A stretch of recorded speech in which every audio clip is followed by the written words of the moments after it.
Ya está Gise también con nosotros. Hola Gise, que hoy no nos vimos acá en el programa. ¿Tan difícil es atacar la inflación en este país? Bueno, no caigamos en la de Macri, porque el gran problema de Macri además fue subestimar ese problema. Todos recordamos perfectamente cuando dijo, con mi gobierno la inflación no va a ser un problema, porque todos los países del mundo lo han resuelto. Bueno, pero yo le hice una entrevista cuando trabajaba fuera, cuando era presidente Mauricio Macri, y me dijo que la inflación iba a ser de un dígito. Claro, por eso.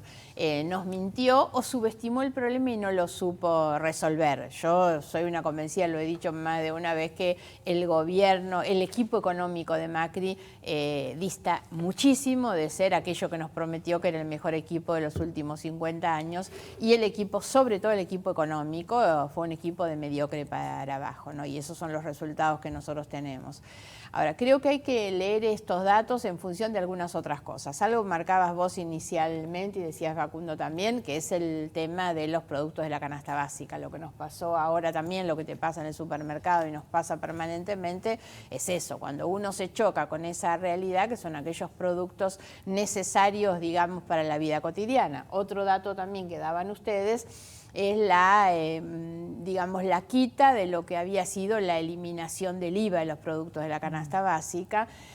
Además, con esas contradicciones discursivas también, ¿no? Porque si bien hay quienes cuestionan que Macri lo hizo en el momento electoral, después de la PASO y demás, lo cierto es que la oposición a Macri la venía reclamando. Nosotros incluso, yo he presentado proyectos junto con Massa para eliminar no solo el IVA de los productos de la canasta básica, sino incluso de las tarifas de luz y gas para compensar lo que habían sido los tarifazos. Sin embargo, cuando Macri lo hizo, lo criticaron, lo prometieron para este gobierno y ahora en cambio de eso terminamos. Y eso es lo que produce en gran medida el aumento. Y el otro elemento que es central para leer estos datos es el tema salarios y jubilaciones. Ayer el ministro Guzmán en su discurso dijo, vamos a tratar que los salarios y las jubilaciones no queden rezagados. Bueno, la verdad, o se acordó tarde o nos está mintiendo, porque eso ya no ocurrió y ya no va a ocurrir. Entre otras cosas porque este gobierno, mentiroso obviamente en las calificaciones sobre sí mismo, decidió hacer un ajuste sobre los jubilados. Entonces, el tema de Gise. Claro, siempre pregunta Gise por eso. El ahorro es a costa de los jubilados, y eso ya no es una cuestión fiscal, es moral, sinceramente, que el ajuste se produzca ahí. Entonces los además, asalariados... habiendo prometido en campaña, una de las pocas promesas que hizo, porque es verdad que Alberto no hizo muchas, pero dijo que les iba a aumentar un 20% a todos, y la realidad es que cuando mañana anuncien los aumentos, va a ser del 11% para la jubilación mínima, señores, que es de 15.000, 16.000 pesos. Claro, pero el que gana 19, que no sigue va a tener un 4. Estando por debajo de las necesidades de la canasta básica, ese no tiene el aumento. Más allá de que el 11 o el 12 tampoco llega a alcanzar la inflación de todo este tiempo. 19, digamos 30. No, 30 también es poco. Claro, pero por 30 también es supuesto, poco. por ¿Y supuesto. vos crees que no le genera un costo político hacer esto? Digo, la gente se lo va a dejar pasar, digamos, porque su tropa está contenta y está contenida con los bonos, con los me parece que el tema no es la tropa. Yo creo que en general venimos de una situación y de mucho tiempo, sobre todo el año pasado, de mucha angustia en la gente y temores y demás, y entonces todavía están atravesando esta luna de miel que implica una expectativa positiva que la mayoría de los argentinos, los que lo votaron y los que no lo votaron, pone, en realidad porque casi es una cuestión de supervivencia, es un mecanismo de defensa propio, y decir, bueno, voy a creer un poco a ver en las cosas que este hombre me está diciendo. El problema, insisto, es cuando las promesas o lo que nos dicen se choca con la realidad, o con los precios del supermercado, o con el retraso que siguen teniendo jubilaciones y salarios. Con otro dato, perdón, con esto, cuando hablamos de los salarios, con un sindicalismo hoy decidido a apoyar y a mirar para otro lado, ¿no? Sin embargo, muchas de las medidas económicas que tomó este gobierno, por ejemplo la tarjeta alimentar y demás, están orientadas al menos a su electorado y a compensar, por ejemplo, esta suba elevada en alimentos y bebidas, ¿no? Sí, a ver, a mí no me gusta la idea de su electorado, digamos. Corregiría la última parte de lo que vos decís, que es absolutamente correcto, diciendo esas medidas van para paliar la situación de los sectores más necesitados. Sí. Y eso es así. es que en realidad nunca criticamos eso, en este gobierno ni tampoco en el gobierno de Macri. Si algo ninguno de los dos gobiernos descuidó es a los sectores que menos tienen.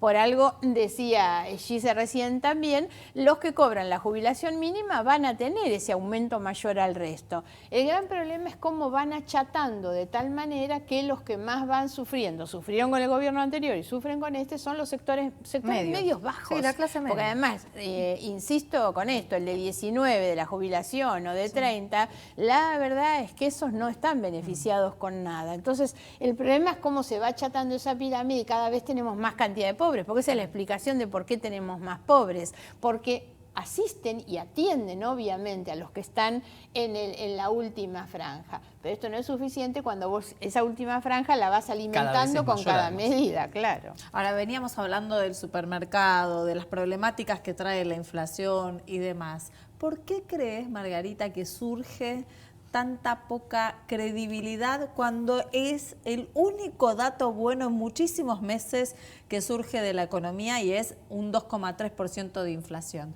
¿Por qué la gente no lo creyó? ¿Por qué en las redes sociales hablaban de que volvió el INDEC de Moreno?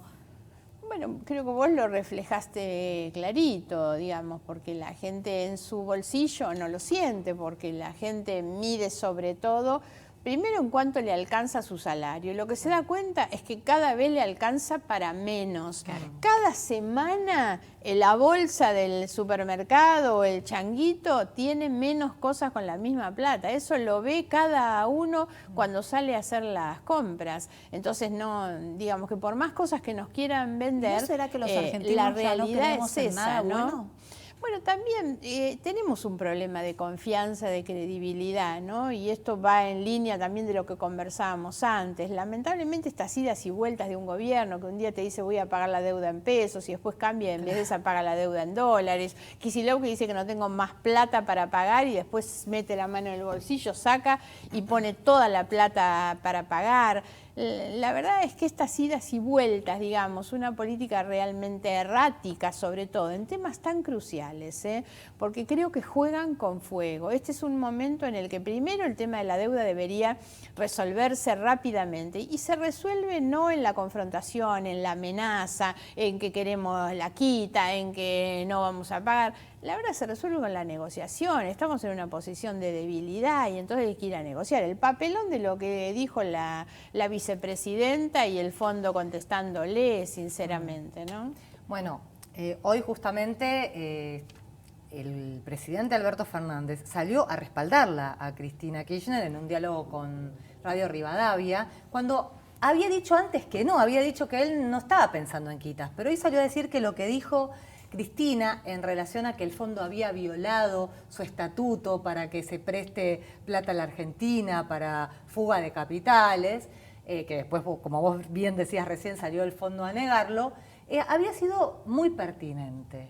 Y se nota como que hay un cambio de discurso en el gobierno. Lo vimos esta semana, primero con Martín Guzmán en el Congreso, culpando al Fondo Monetario Internacional, a los bonistas, de ser responsables de esta crisis de deuda. En el momento en que llega la misión y tienen que negociar. Exactamente. Por una cuestión de estrategia, ¿no? Si tenés a la persona con la que tenés que negociar, estás en posición de debilidad porque sos el que debe y el que tiene que pagar. La verdad, esto de salir a pelearse... Eso es lo que yo te iba a preguntar. ¿Vos crees que entonces se están equivocando con la estrategia o crees que están, digamos, tirando la cuerda para negociar lo mejor posible? Sí, a eso le agregaría, de todo eso hay un poco. Le agregaría también que es un poco la jugada para la tribuna.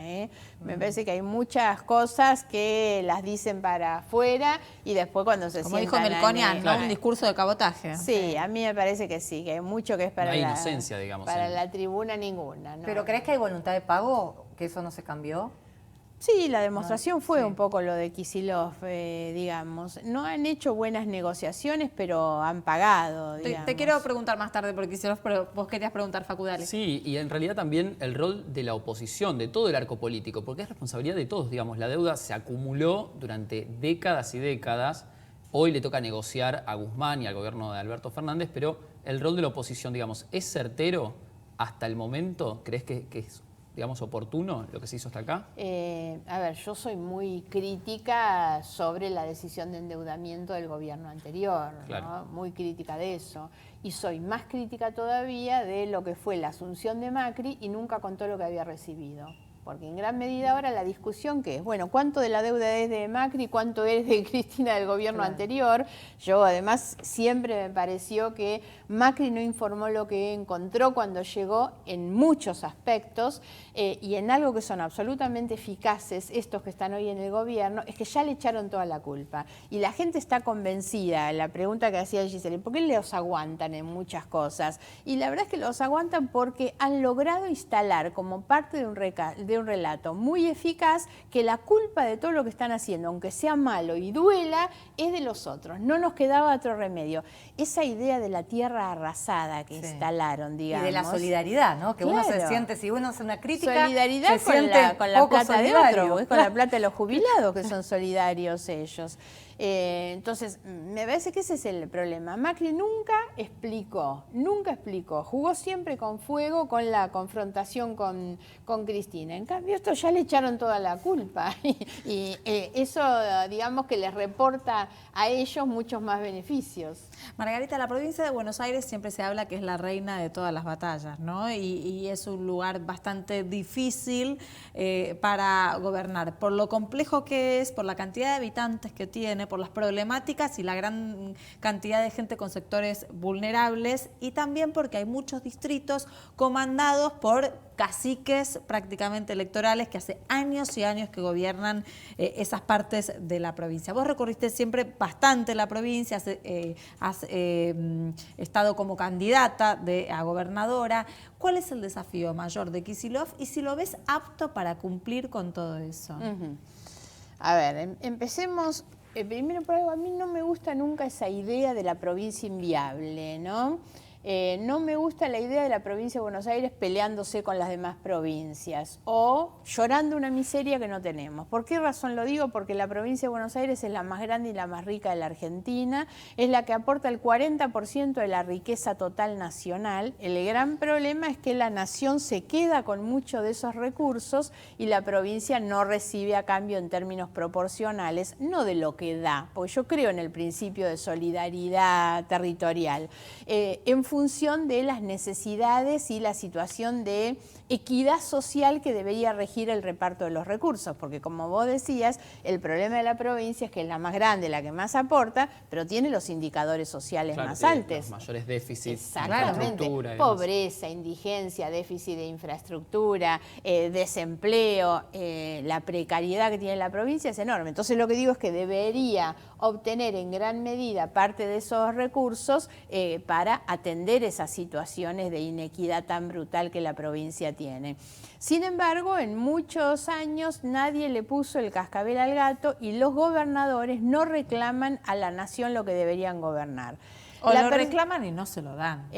No reclaman. Scioli no reclamó nunca, pese a que a Scioli las cosas que le han hecho no tienen nombre, este que está ahora menos que menos. La única que avanzó un poco más fue Vidal, porque Vidal fue la única que planteó una acción judicial ante la Corte. Recuerden ustedes que en la Corte estaban las acciones de Santa Fe, Córdoba y San Luis, y la provincia de Buenos Aires se suma. A raíz de eso después hay una recomposición en los pagos. Entonces, y respecto de Kicillof, la verdad yo no puedo desconocerle a Kicillof, que es un muchacho técnicamente muy preparado. Ahora, a mí me impactó mucho, y obviamente mal, el día que la legislatura le aprueba a él la ley de emergencia con todas las medidas que él quería, incluido un impuestazo tremendo, porque pudieron morigerarlo un poco, pero no del todo. Cuando sale y tiene la ley aprobada, él y la vicegobernadora peleándose y criticando. Yo digo, tenés la ley en la mano, andá a ejecutar. No, peleándose y criticando a los legisladores, desconociendo incluso que hasta sus propios legisladores la habían votado, porque no es que se la votó la oposición. Claro. Fue un acuerdo que hicieron los legisladores del Frente de Todos con los demás legisladores y de eso salió una ley prácticamente votada por unanimidad. Te dan esa herramienta, la verdad, dales las gracias a todos, a los tuyos y a los ajenos, que te dieron ley. Lo que pasa es que tiene muchas internas, él con varios de los intendentes propios. Pero salió criticando tremendamente, ¿no? Hoy Alberto Fernández dijo que tenía casi lista la reforma judicial que está proponiendo, dice, para acelerar el trabajo Me de da los un poquito jueces. de miedo. Eso te iba a preguntar, ¿vos crees que qué es lo que se está buscando? A ver, con esta primero, recambio? una reforma judicial es imprescindible. Imprescindible. Creo que otra de las deudas de Mauricio Macri es no haber avanzado en esos 4 años en una reforma para mejorar el sistema judicial. Ahora, una reforma de justicia no la puede hacer el Poder Ejecutivo, la verdad, y votarla el Legislativo. ¿Y quién? Es que hay que hacerla acordada con los actores del Poder Judicial. Si vos vas a hacer una reforma, porque recordemos lo que fue el proyecto de reforma judicial de Cristina Fernández. Sí. Una parte terminó siendo declarada inconstitucional por la Corte, porque ella, bueno, ni que hablar la barrabasada de que los jueces fueran electos por voto popular, ¿no? Pero además una reforma judicial a la medida de las conveniencias o de los gustos del Poder Ejecutivo. ¿Vos crees que está buscando impunidad para Cristina Kirchner? No te diría eso. Lo que digo es que, ¿por qué me da miedo la reforma? La verdad, porque la reforma hecha por el Ejecutivo para reformar el Poder Judicial me parece que es insostenible, insostenible. Creo que lo que debería hacer Alberto Fernández, algo que prometió y todavía no ha hecho, que es poner en marcha el Consejo Económico Social, que es un consejo que no debe ser pensado solamente para ver, bueno, frente a la emergencia convocamos los sindicalistas y los empresarios a definir los precios y los salarios. No, tiene que ser un ámbito con participación de las universidades, de los sectores académicos, donde se discutan lo que a mi juicio son los 2 temas centrales de la Argentina para poder pensar una Argentina diferente y que no figura en la agenda de nadie, que es la justicia y la educación. Y políticas de Estado trascendentes a... Pero no vamos a resolver la pobreza y no vamos a sacar, porque lo que hablábamos recién con Facundo, todos los gobiernos atienden a los sectores más pobres. Ahora, no vamos a sacar nunca a nadie de la pobreza dándole un plan social, una tarjeta alimentaria. La vamos a sacar el día que le creemos otras condiciones y que esa persona no tenga su casa con agua hasta las rodillas cuando vuelven, y que los chicos tengan una educación que les permita acceder a un buen empleo, ¿no? Que los chicos de Salta no se mueran por tomar agua contaminada. Sí, y en línea con esto, digamos, se debaten muchas cosas en la Argentina como cuentas pendientes, pero ¿hay un modelo de país detrás de este nuevo gobierno, por ejemplo? Porque con Mauricio Macri quedó medio desdibujado. Se creía que se iba hacia un país exportador, conectado con el mundo y demás, pero no se materializó en la práctica. ¿Qué pasa con Alberto Fernández? Bueno, esto no está explicitado, ellos mismos están diciendo. De todos modos, creo hay que dar un poquito de tiempo, porque no hay duda que resolver el tema de la deuda es prioritario. Lo que no debería parecer es que es el único problema que tenemos. A mí me preocupa que desde todos los funcionarios, los dirigentes políticos y la prensa, de lo único que se habla es de la deuda. Y sinceramente la Argentina tiene otros problemas que resolver que no pueden estar esperando. Pero el gobierno lo está atando a eso. Claro. Porque el gobierno está diciendo que hasta que no se resuelva eso no va a presentar el plan, que tiene un plan A y un plan B. Ayer y que no va a el hacer ministro, nada más. haciendo su informe, decía, bueno, pero estas cosas no las puedo contar y lo otro no. Y la verdad es que no se ve que exista un plan de gobierno. Hay que darles tiempo, sí, perfecto, pero necesitamos saber en qué camino vamos, por lo menos. Se le achacó bastante al gobierno de Cristina Fernández de Kirchner esto del discurso, ¿no? El discurso armado. El relato. El relato. ¿Podemos volver a un relato? Bueno, ya estamos en un relato, digamos. El tema, volvemos también a la cuestión de la confianza, ¿no? Yo creo que así como necesitamos hacia afuera reconstruir confianza para que se mire a la Argentina de una manera distinta, también los argentinos necesitamos recuperar confianza en nuestras instituciones. Sí. Fíjense ustedes si hay datos que también hay que leerlos completos. La justicia, volviendo un poco al tema, el Poder Judicial es la institución más desacreditada o que goza de la mayor desconfianza social. 8 de cada 10 argentinos no creen su sistema de justicia. Eso es tremendo, porque la justicia, ¿qué es? Es el lugar donde uno va a tocar la puerta cuando se te niegan tus derechos en todas partes. La justicia es la que los debe amparar. La buena noticia, digamos, en estos estudios, porque digamos que hay muchos informes que se han hecho muy calificados sobre esta cuestión, las instituciones más confiables para la sociedad son las educativas, universidades y escuelas. Digamos que es un buen punto. Ahora, lo que decía antes es esto. la justicia y la educación, con la importancia que tienen, no están en la agenda. No están en la agenda. No estuvieron en el gobierno de Macri y no están en este gobierno. Bueno, vamos a cerrar también con lo que decía Margarita recién, ¿no? Esta confianza que necesitamos también de puertas para adentro, que cuando empiezan a surgir algunos indicadores buenos, también nos salta la alarma y empezamos a desconfiar. Gracias, Margarita, por estar con nosotros esta noche. Gracias a ustedes por la invitación. Vamos a un corte, enseguida regresamos con los personajes del día de mañana, no se lo pierdan.